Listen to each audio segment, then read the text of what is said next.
press the bell icon on the YouTube app and never miss another update. में आपको काफी गिरावट देखने को मिल रहा है और उसी के साथ साथ हमको गिरावट देखने को मिल रहा है एशियन पेंट्स में, और सिर्फ एशियन पेंट्स में ही नहीं, पूरे पेंट सेक्टर्स में सारे स्टॉक के अंदर गिरावट है। लेकिन तकलीफ कब होती है जब उस सेक्टर का जो जायंट है, सबसे बड़ा जो खिलाड़ी है, उसमें जब गिरावट आती है ना, तो लोगों के चेहरे थोड़े से मायूस हो जाते हैं, लोग थोड़े से डर जाते हैं कि यार ये क्या हो रहा है। एशियन पेंट ने अपना हाई लगाया था कुछ 3570 का, और मेरे ख्याल से अभी उसने अपना लो लगाया है 2470 के करीब करीब का, और उसी के करीब करीब 2480 या 83 के करीब करीब ट्रेड करके क्लोजिंग किया है उसने। तो ये काफी अच्छा एक करेक्शन आपको एशियन पेंट में देखने को मिल रहा है। सेम आप बर्जर में देख लें ना, सब में उनके अंदर भी आपको थोड़ी सी करेक्शन देखने को मिलेगी।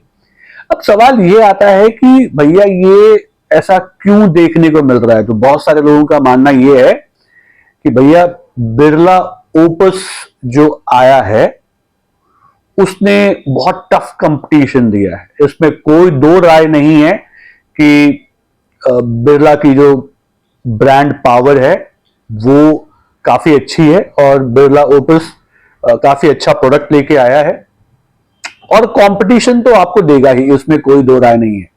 तो आज के वीडियो में हम बस यही समझने की कोशिश करेंगे कि भैया अगर मान लो मेरे पास एशियन पेंट के शेयर्स पड़े हुए हैं तो हम क्या करें, या अगर मैं एक फ्रेश निवेश करना चाहता हूं, क्योंकि जब गिरावट होती है ना, यही टाइम होता है अच्छे स्टॉक को, उन स्टॉक को जिसके पास काफी अच्छा कॉम्पिटिटिव स्ट्रेंथ हो, ऐसे स्टॉक को सस्ते दामों पे खरीदने के लिए। अगर ये गिरावट नहीं होती तो आपको वो 3570 से अभी 2400 पे नहीं मिलता है ना। तो अभी इतने सस्ते दाम पे मिल रहा है, तो इसका फायदा उठाएं या नहीं उठाएं, या कहीं ऐसा तो नहीं कि मतलब ये गिरता जाएगा गिरता जाएगा गिरता जाएगा। ठीक है, तो आज की वीडियो में हम सिर्फ यही बात करेंगे। तो चलो समझते हैं। देखो, बिरला ओपस को समझने के लिए मैं उससे पहले एक और पेंट आया था, नाम याद आ रहा आपको? JSW paint. उसको हम भूल जाते हैं। देखो, शेर को मारने के लिए ना, शेर को मारने के लिए अकेले आप उसका शिकार नहीं कर सकते, कोई भी जानवर अकेले उसका शिकार नहीं कर सकता, झुंड में आना पड़ेगा। बहुत सारे जो है ना, आपको मिल के उसके ऊपर आक्रमण करना पड़ेगा। तो पेंट के जंगल का एकमात्र राजा जो है वो एशियन पेंट है। डेकोरेटिव पेंट के अंदर इनकी टूटी बोलती है, ठीक है, वहां पे इनको चैलेंज करना बहुत मुश्किल है।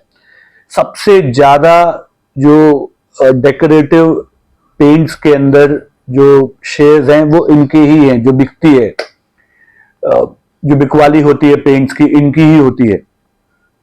तो अब आप इसको इस तरीके से समझो कि एक होटल है जहां पे सारे लोग खाना खाते थे, काफी अच्छा होटल है, लोग वहां पे खाना खाते थे, रेस्टोरेंट समझ लीजिए, होटल समझ लीजिए, अपने अपने एरिया के हिसाब से। और वहां पे अब क्योंकि उसमें इतना अच्छा बिजनेस हो रहा था, लोग खरीद रहे थे, खाना खा रहे थे, उनका अच्छा बिजनेस चल रहा था, तो उसके बाजू में एक और रेस्टोरेंट आ गया, उसके बाजू में कुछ समय के बाद एक और आ गया, उसके बाद एक और आ गया। इससे क्या वो जो पहले वाला रेस्टोरेंट था या होटल था उसका बिजनेस को इफेक्ट होता है?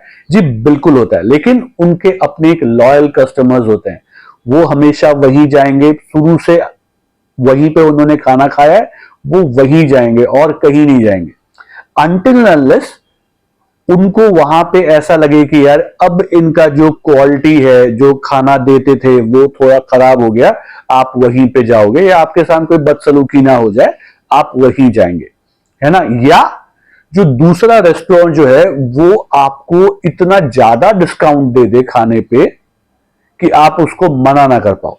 जैसे जियो ने क्या किया, ऑलरेडी जब मार्केट में बहुत सारे मोबाइल ऑपरेटर्स थे, है ना, तो जियो ने करीब 9 महीने या 1 साल तक आपको 4G फ्री में दिया और उनकी क्वालिटी भी ठीक थी।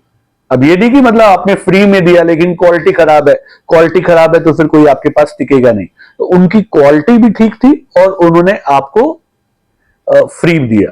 इसने बाकी कंपनियों की कमर तोड़ दी।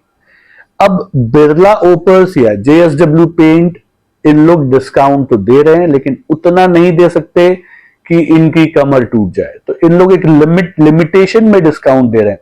अब देखो यहां पे इनका जो मेन स्ट्रैटेजी है वो कैसा है,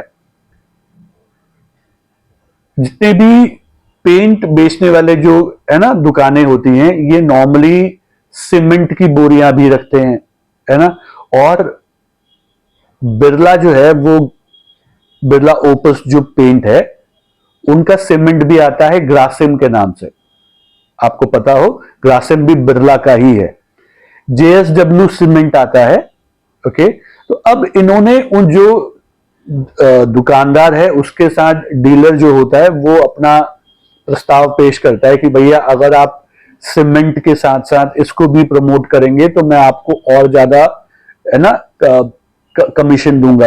तो दुकानदार को क्या चाहिए, दुकानदार को चाहिए कि यार मुझे ज्यादा कमीशन मिले, और कस्टमर को क्या चाहिए कि उसको अच्छा क्वालिटी सस्ते दाम पे मिले। तो इन लोग ने क्या किया है, बिरला ओपर्स ने या JSW पेंट्स ने, इन्होंने क्या किया है कि जो डिस्टेंपर वाला जो आपका सेगमेंट है डेकोरेटिव पेंट के अंदर, डेकोरेटिव पेंट के अंदर भी एक रॉयल वाला होता है जो महंगा होता है, उस पे उन लोग ज्यादा फोकस नहीं कर रहे हैं।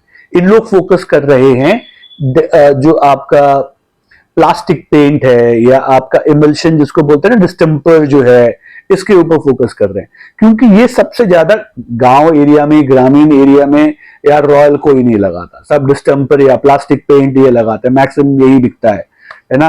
छोटे छोटे 2 टायर सिटीज के अंदर भी यही होता है। तो अगर आप इसके अंदर अब ये जो लेते हैं, जो डिस्टेंपर खरीद रहे हैं या प्लास्टिक पेंट खरीद रहे हैं, तो ये बहुत अरबपति खरबपति लोग नहीं है, ये एक लोअर मिडिल क्लास या मिडिल क्लास की पब्लिक है ना। तो इन लोग को अगर आपने 5% 10% का भी छूट दे दिया तो इन लोग उसमें खुश हो जाते हैं, यार ठीक है। तो 5-10% का छूट आपने वहां दे दिया, थोड़ा सा कमीशन आपने ब्रोकर का बढ़ा दिया, ब्रोकर इन सेंस जो आपका दुकानदार है उसका बढ़ा दिया, तो लोग उसको प्रमोट करने लगेंगे। अब ये चीज जो है डेफिनेटली एशियन पेंट के बिजनेस पे इफेक्ट करेगा और कर रहा है, ठीक है। तो अब जितने लोग हैं जो उसमें इन्वेस्टेड हैं, उन लोग के दिमाग में यही है कि अब कितना इफेक्ट होगा ये तो देखो कोई नहीं बता सकता, हम सिर्फ अनुमान लगा सकते हैं इसका इफेक्ट क्या आएगा लंबे समय में, हम सिर्फ अनुमान लगा सकते हैं, गारंटी कोई नहीं दे सकता। तो इसके अंदर थोड़ी सी रेवेन्यू में गिरावट आएगी और ये गिरेगा, बट बहुत नहीं गिरेगा, क्योंकि ऐसा नहीं है कि इनकी वजह से एशियन पेंट बंद हो जाएगा, ऐसा बिल्कुल नहीं है। लेकिन थोड़ा सा उसके रेवेन्यू में मार जरूर आएगा, गिरावट आएगी, और यही चीज है। बाकी तो देखो आने वाले टाइम में क्या होगा उस हिसाब से डिसाइड करेंगे। मैं कोई एस्ट्रोलॉजर तो हूं नहीं, है ना, कि मैं आपको यहाँ पे भविष्यवाणी करके बता दूं देखो ये होने वाला है, मुझे तो नहीं उतना पता। तो मुझे उसमें गर्व भी महसूस होता है।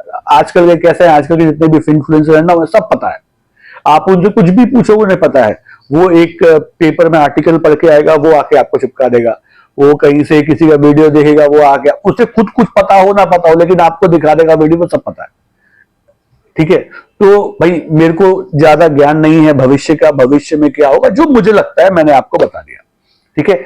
अब आते हैं जरा शेयर प्राइस के ऊपर। तो देखो एशियन पेंट का जो शेयर प्राइस है, जैसा मैंने आपको बताया, उन्होंने एक हाई लगाया 3570 के करीब करीब का, और अभी जो लो है एट प्रेजेंट का लो है वो है 2470 के करीब करीब। तो आपको अभी सिर्फ क्या ध्यान देना है, पहले आप ये समझ लो, ये महीना चल रहा है नवंबर का, ठीक है। नवंबर के महीने में ध्यान से सुनना, बहुत कान वान खोल लो, ध्यान से सुनो। नवंबर के महीने में जो भी लो लगता है, अभी तो मैंने आपको बता दिया जो प्रेजेंट लो है वो है 2470, टूटने के चांसेस हैं क्योंकि क्लोजिंग भी 2483 के करीब करीब है। हो सकता है ना टूटे, हो सकता है टूट जाए, तो अभी 2470 के करीब करीब आपका लो है। इस महीने का जो लो रहेगा, यानी कि नवंबर के महीने का जो लो रहेगा, आप उसको मार्क कर लेना, जो भी रहे, ठीक है। अगर दिसंबर के महीने में ये लो नहीं टूटता है, क्या बोल रहा हूं, ये लो नहीं टूटता है, तो आप एशियन पेंट को खरीद सकते हैं, ठीक है, और उसको अपने पोर्टफोलियो में डाल लीजिए। हो सकता है आपको बहुत अच्छे रिटर्न्स मिल जाए। अब ये मैं क्यों कह रहा हूं, इसको अगर आप चार्ट पे समझना चाहते हैं, जो लोग चार्ट जानते हैं, चार्ट देखना जानते हैं, थोड़ा बहुत प्राइस एक्शन जानते हैं, इंडिकेटर्स जानते हैं, अगर आप जानते हो और आप समझना चाहते हो कि मैं ऐसा क्यों बोल रहा हूं, तो पहले तो आपको चैनल सब्सक्राइब करना पड़ेगा, उसके बाद ज्वाइन मेंबरशिप लेनी पड़ेगी, बहुत महंगी नहीं है, 119 रुपए की है, ठीक है। आप ज्वाइन मेंबरशिप लीजिए, मैं वहां पे टेक्निकल वीडियोस डालता हूं स्टॉक के, कि भाई मैं ऐसा क्यों बोल रहा हूं, क्या है, और आप उसको वहां पे देखिएगा। ये जो इसका टेक्निकल जो पार्ट रहेगा वो मैं ज्वाइन मेंबर्स के लिए पोस्ट कर दूंगा, आप उसको वहां पे देखिए और समझिए कि मैं ऐसा वहां पे क्यों बोल रहा हूं, ठीक है। तो आज के लिए इतना ही, फिर आप लोग से बहुत जल्दी मुलाकात होगी, तब तक के लिए सीखते रहिए, कमाते रहिए, खुश रहिए।